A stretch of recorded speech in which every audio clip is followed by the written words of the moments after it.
Welcome to पारिवारिक story. अपने माता पिता की इकलौती संतान माधुरी ने वकील बनने के अपने सपने को पीछे छोड़ते हुए महज 21 साल की उम्र में शादी कर ली थी। उसने अपने पति किशन के साथ एक खुशहाल जीवन के सपने संजोए थे, लेकिन दुर्भाग्य से उसका यह रिश्ता किसी बुरे सपने से कम नहीं था। हर शाम काम से घर लौटने के बाद किशन खूब शराब पीता और हंगामा करता था। एक रात जब माधुरी ने किशन को डिनर परोसा तो किशन, जो पहले ही विस्की की आधी बोतल खत्म कर चुका था, इतना भड़क गया कि उसने खाने की प्लेट हवा में फेंकते हुए उसे धक्का दे दिया। फिर वह नशे में धुत होकर चिल्लाया, "यू आर वर्थलेस, तुम अच्छा खाना तक नहीं बना सकती।"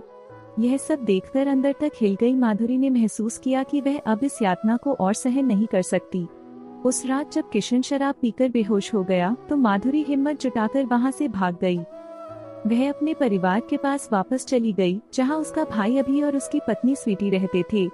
हालांकि माधुरी ने उन्हें अपनी वापसी के बारे में सूचित कर दिया था, लेकिन वे उसे देखकर बहुत खुश नहीं थे। उसने अपना बैग लिया और अपने उस कमरे में चली गई जहां शादी से पहले उसने अपनी जिंदगी गुजारी थी। अपने कमरे में सब कुछ बदला हुआ देखकर उसे बहुत हैरानी हुई। यहाँ उसे सब कुछ अपरिचित लग रहा था। उसके खिलौनों और किताबों वाली अलमारी को हटा दिया गया था, यहाँ तक कि उसका बिस्तर भी अब वहाँ नहीं था। यह सब देखकर माधुरी रोने लगी और भागते हुए अपने पिता के कमरे में चली गई, जिनका कुछ साल पहले निधन हो गया था। वहाँ अलमारी के नीचे की शेल्फ में अपने सभी सामानों को देखकर उसने उस अलमारी को खोला। वहाँ उसे एक डायरी मिली।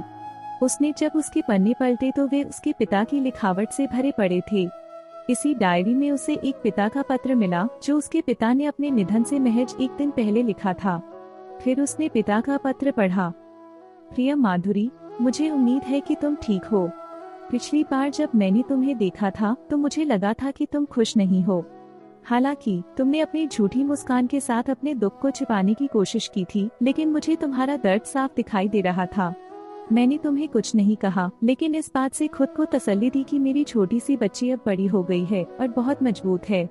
माधुरी, मैं तुम्हें बताना चाहता हूँ कि मुझे तुम पर बहुत गर्व है, लेकिन हमेशा याद रखना कि दूसरों को खुश करने के लिए तुम्हें अपनी खुशी का त्याग करने की जरूरत नहीं है।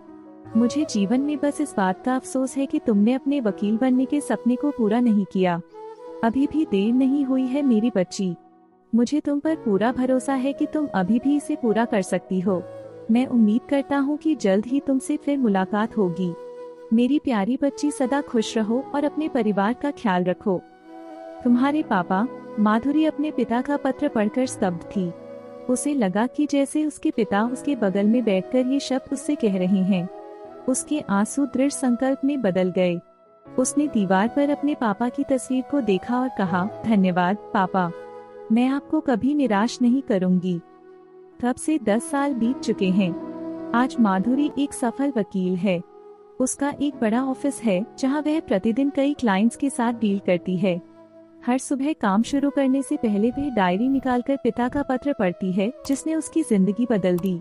आपको यह कहानी कैसी लगी हमें कमेंट कर जरूर बताएं। इसी तरह की अच्छी कहानियाँ आप यहाँ पर पढ़ सकते हैं।